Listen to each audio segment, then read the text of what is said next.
Kamusta sa inyo guys? Magandang umaga, hapon, gabi sa inyo.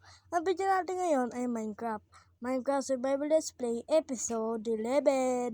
So guys, ngayon, hanapin natin yung coordinates. Bubungkalin natin papunta doon sa pagmiminahan natin guys. So, balikan ko kayo pag nahanap. So yung guys, naroon na natin yung position o yung coordinates. So, bubungkalin na natin guys.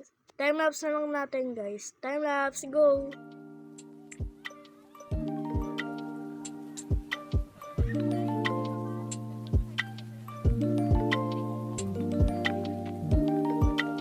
So yung guys, nabungkal na natin. Papunta do sa mining natin guys.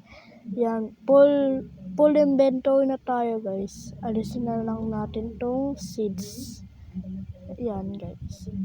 Yan guys, so kulang pa tayo nung packet sa taas kasi wala pa tayo soul sand sa nether pa makukuha yun guys. Akit na tayo guys.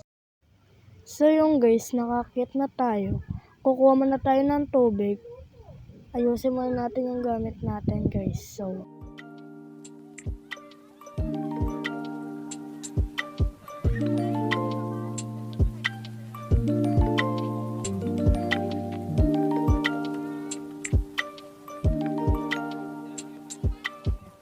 yung guys, naayos na natin yung gamit natin. Kukuha muna tayo ng tubig doon sa dagat guys. So, balikan ko kayo guys. So yung guys, nakakuha na tayo. Meron akong susubukan guys. Mag-LMG tayo guys. Tatalo tayo sa taas. Pilong ko hindi natin magagawa guys. Hindi ako marunong. So wala tayong gamit. Yan. Pinutin mo, matagal. Ay, nalapag yung tubig. Namatay tayo guys. Another one. So yung guys, naglagay na lang ako ng tubig doon. Galing sa taas, bumaba na lang ako kasi di ako marunong mag-LMG guys. Nakadalawa tayong beses namatay guys.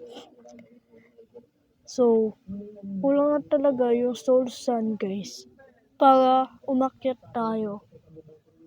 At para bumilis, para elevator. So, dito guys, nagmina ako ng off-cam. Wala tayong nakuha ng diamonds.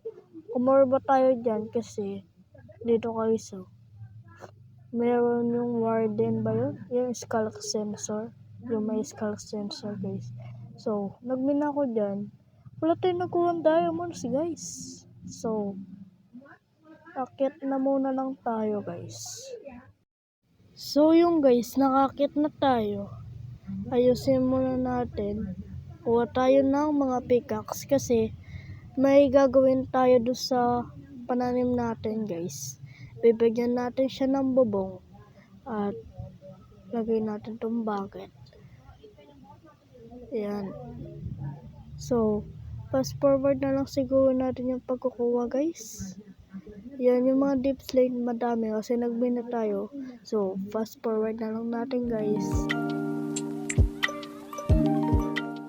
So yung guys, natapos na yung pagkukuha natin. Punta na tayo doon sa pagtataniman natin guys. Bibigyan na natin siya ng bubong. Kaya, i-timelapse na lang natin guys.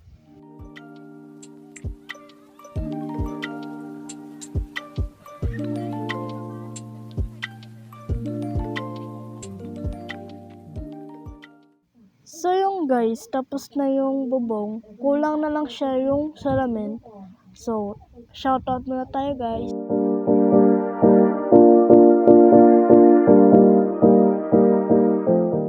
So yung guys, shoutout sa kanila. Sila yung nag-comment last video.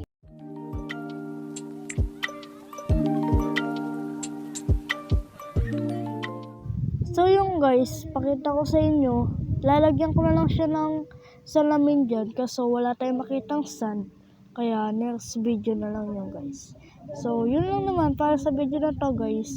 Next video, ayusin natin to. Tapos sa susunod yung mga bubong ng bahay natin at yung mga bahay ng mga hayop guys.